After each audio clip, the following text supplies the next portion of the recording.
Everybody, welcome to The Play. It's April 5th. It's Friday. We're heading into the weekend. I'm Dave Morris. I'm joined today by Rick Green, local editor of the Oklahoman, and we're going to preview some of the headlines that you will see on your newsstands and driveways this weekend. First of all, an update on the Teddy Mitchell case.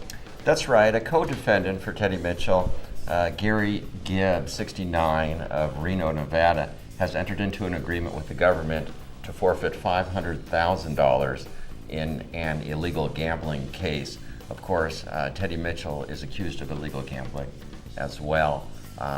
His wife, Julie Mitchell, was found beaten to death in their house, and this is kind of how the whole gambling case came to the forefront in the public, and a number of charges leveled against Teddy Mitchell. He goes on trial in August. Following up on some new information on that plane crash that involves Steve Davis, the former OU quarterback.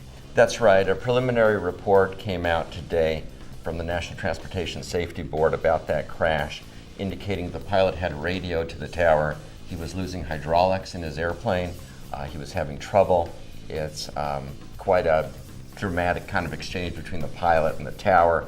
The airplane ended up bouncing a few times on the runway, witnesses said, ended up crashing into a number of houses on landing there in Indiana. Oh, wow. A week ago at this time, the big story was the massive public records release from the governor's office, and on Sunday we will have more on that story. Yeah, it's been quite a Herculean task, going through 50,000 documents, and so we took an initial bite out of the apple for the paper a week ago, Saturday, and now we're going to look at it in a more thorough way in the Sunday paper.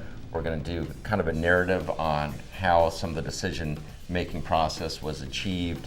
We'll have more details on the emails, and really an analysis from our reporter in Washington, D.C., Chris Castile. Our man in Washington, Chris Castile. I believe those documents are also available online if anybody wants to peruse through 50,000 pages. That's right. There's a lot there, and a lot of it is kind of back and forth, talking about how the governor's office is going to deal with media requests and how they're going to do their political messaging.